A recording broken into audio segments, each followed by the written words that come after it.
Welcome to another episode of Meal Prep Monday. I'm your host, Allison Schaaf, and today I'm back with what has become a very popular topic. We're talking Costco, and this time I reached out to all of you to ask for your favorite Costco finds. And to say I'm overwhelmed would be a bit of an understatement. So I'm going to try and get through all of the suggestions you all had. It may be 2 episodes. We'll see how long it takes. I don't know. But before I dive in, a quick reminder, if you have not tried out the Prep Dish meal plans, you can head to prepdish.com/MPM. That's short for Meal Prep Monday.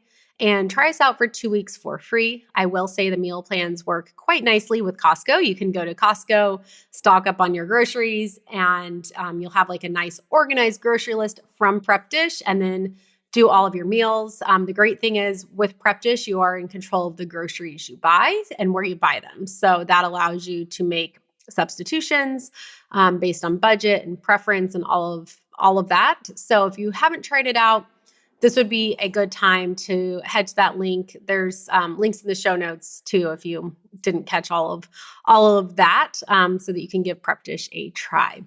So I will say, so this blog started, I'm trying to navigate to it, so sorry if you hear the clicking in the background.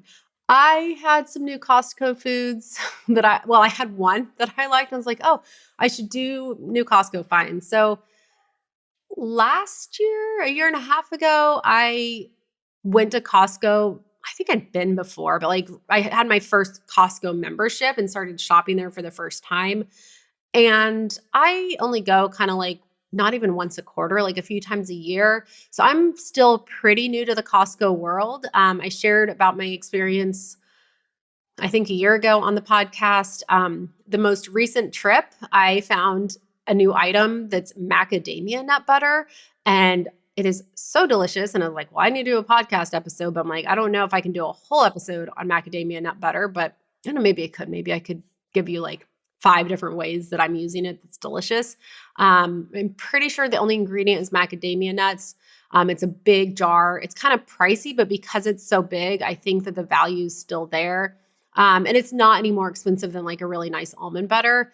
And it definitely is one of those foods like feels indulgent. It takes oatmeal to like the next level when I stir in some macadamia nut butter. So that was the inspiration behind this episode. But then I was like, well, maybe I should like take to social media and see what suggestions everyone else has. So was it a day or 2 ago? I posted this on Facebook and I'm looking at this. I already have over 30 comments and I started out reading all of them and kind of putting it into notes and was like, well, this is just going to keep growing and I can't keep up. So today I'm just going to read through those comments on suggestions and we'll see where it goes. I'll try and keep an eye on the time. My guess is I may have to stop about halfway through and turn this into a 2-part episode because y'all just have so many good ideas. And I'm going to have to go back and listen to these episodes and take notes to figure out what I'm going to try next time I'm there. Okay, so here the first person says, oh, this is I have to like zoom in to make sure I get it right. It's a truffle, Parmesan, and black garlic seasoning. And she said she puts it on everything. Quiches, potatoes, pizza. Sounds really good to me. So I will say my husband is not a fan of truffle. It's like the one thing he doesn't like. But now I'm still thinking maybe I could just buy it and put it on everyone else's and like not give it to him because it does sound pretty tasty. Someone else commented and said they like it on popcorn. Yeah, that sounds really good. Okay. The next person recommends the Bear chicken nuggets in the freezer department. She said she cooks them in the air fryer and they taste just like Chick-fil-A. Someone else said that they agree. So those sound like they would be really good to check out. The next person said frozen Argentina shrimp are the sweetest, most tender shrimp I've ever cooked. I'm trying to think. I think I've gotten the shrimp from there. And I do remember them being larger, which I think is always a bonus with shrimp. It's like easier to not overcook them. But I'll have to check to make sure those are the ones I've purchased. Oh, someone else then commented on that comment and said there's teeny tiny shrimp that are wild caught raw in the freezer section that are really good in soup. That would be really good. That would also be good. We have a I want to say jambalaya, but I think it's a gumbo recipe and it uses shrimp. That would be really good in there because sometimes the bigger shrimp is just a little cumbersome to eat. So I bet those would be really good in there. So I'll have to look out for the teeny tiny shrimp. I've not seen those. Someone else says quite a few wild caught seafood options. They get the cod and the salmon. Yes, those actually are, I think those are the main two we get we get the cod, salmon, and then also I think they have a mahi that's wild caught. So they have some good seafood options. So I will agree with that. She also said that she'd love to see some recipes featuring Costco seafood. We can do that. Although, I mean, I think I will use Costco's seafood recipes in the prep dish plans. So there's ways to just kind of incorporate them as is, but maybe we should call that out in the newsletter. Ooh, someone posted a balsamic glaze and said she drizzles it on banana nice cream. So if you have not tried banana nice cream, I may have even done an entire podcast episode on it, but there is a link I can put in the show notes. Any way to like kind of make the banana nice cream fancy is good. But she says she uses it on top of that or fruit instead of chocolate syrup when she wants a treat. She said it's also good on rice, meats, salads for a little something extra. I have not tried this specific balsamic glaze, but I will. I mean, I'm a big fan of salad dressings and like have no problem with like drizzling things in olive oil. But if I'm in a like rush and I can't find a salad, like I don't have a balsamic dressing made, I have put a balsamic glaze on or like some sort of condensed balsamic on my salad just as like an alternative to a dressing. So that's a good idea. This person says egg bites and they are toddler approved. Three Bridges egg bites with uncured bacon and cheese.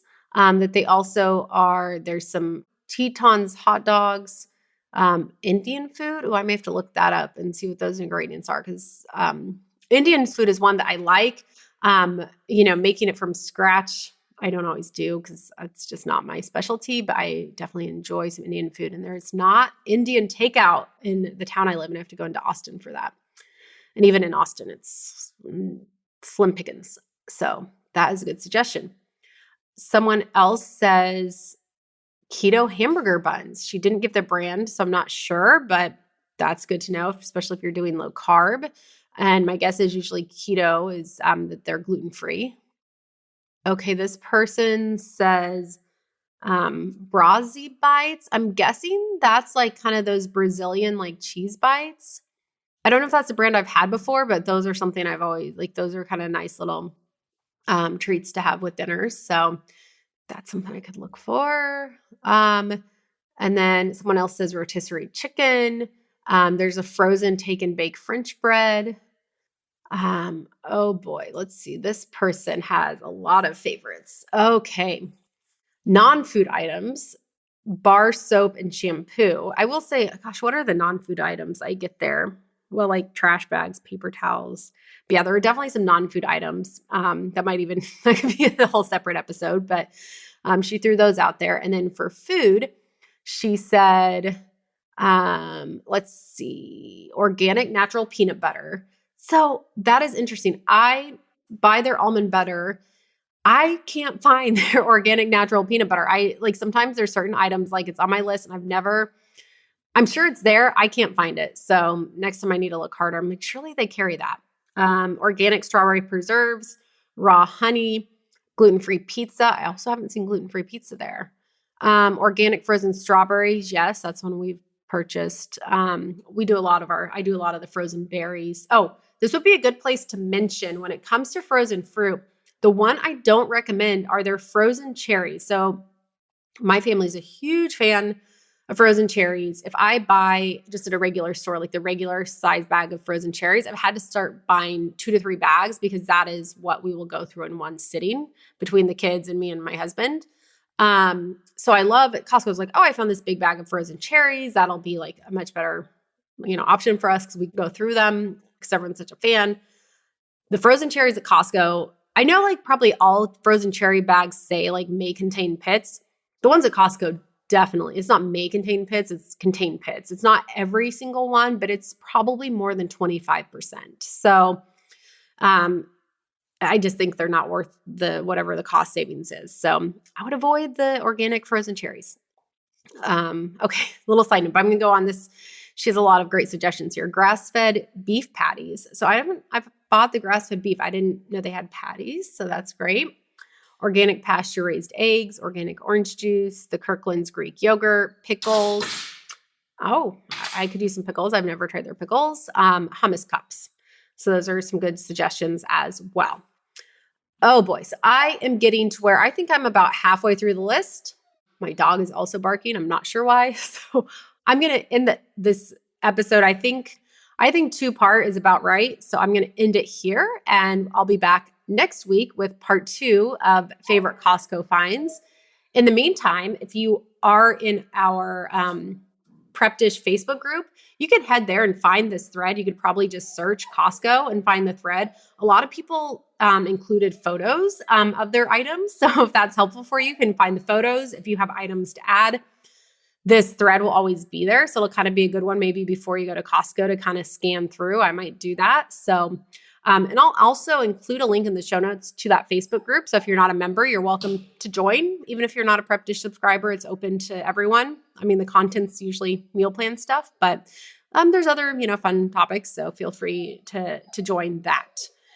That is all I have for today. I will be back again in a future week to talk Costco some more.